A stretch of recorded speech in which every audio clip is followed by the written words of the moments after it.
Mrs. Leela Dev was 69 years old. She lived alone in a bustling apartment complex in Pune, India.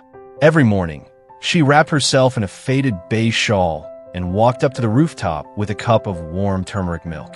From there, she watched the distant hills hidden behind smog and listened to the faint school bells ringing across the city. Her life had slowed down. Once a beloved literature teacher, Leela had retired almost 6 years ago. Her husband had passed on, and her children were spread across the globe, busy, successful, and always on the next flight somewhere. Her days were quiet, filled with Sudoku puzzles, reruns of old TV serials, and the occasional call from her children. One humid afternoon, while clearing a dusty corner of her bookshelf, she found a small metal box. Curious, she forced the rusted lock open. Inside was an old diary with yellowing pages. On the first page, written in her younger handwriting, "My life list: learn Spanish, travel to Peru, publish a poetry book, learn to dance." Leela froze. The memories rushed back. She had made this list at 26, just before she got married. At the time, life was vibrant. She had planned to do it all. After the wedding, after the children, after retirement. But time had passed. Now, she could barely walk without pain. Her hands trembled while writing, and her heart, the doctor warned, had to be handled with care. She sat quietly on the floor, the box beside her. The sunlight grew softer. So did her resolve. The next day, she walked to the local library, not just to return a book, but to find a new purpose. There, she met a teenage girl, sitting alone in the corner with a sketch pad. Leela asked her what she was drawing. The girl replied, "I'm creating my dream comic. Someday, I want it to be published." Leela smiled. "I had dreams too. I just thought there'd always be time." The girl looked at her with sincerity. "You can still write, Auntie, even if it's just one poem." That night, Leela opened a fresh notebook. She wrote, "New life list.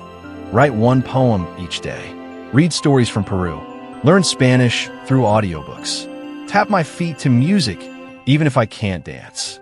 She didn't need big moments. She just needed to begin. Each morning, she wrote. Her poems weren't perfect, but they were full of heart. She began reading them aloud at the community center every weekend. Her words made people smile, cry, remember. Weeks turned into months. A small poetry club was born. Her words were published in a library newsletter, then in a digital poetry collection shared by young readers online. Leela had never boarded a flight to Peru, but her words traveled. One evening, she looked at her old diary again. This time, she didn't cry. She smiled. Don't wait for the stars to align before chasing your dreams. Life doesn't follow our plans. It flows with its own rhythm. But that doesn't mean it's too late. Sometimes the second version of your dream, simpler, quieter, humbler, is even more meaningful. Dreams don't expire, but our time to act does. You may not be able to dance like you once imagined, but you can still sway. You may not fly across oceans, but your stories can. Begin where you are, with what you have, because the joy of dreaming is in the doing, not in the destination. The most powerful legacy we leave isn't in grand achievements, but in the courage to start again, even if no one is watching. If Leela's story touched your heart, don't forget to like, share, and subscribe, and tap the notification bell so you never miss another soul-stirring story. We'd love to hear from you. What part of Leela's journey moved you the most? Or have you ever rediscovered a forgotten dream? Tell us in the comments. Your words might inspire someone else too. Thank you for spending these moments with us. Keep dreaming, keep creating, and we'll see you in the next video.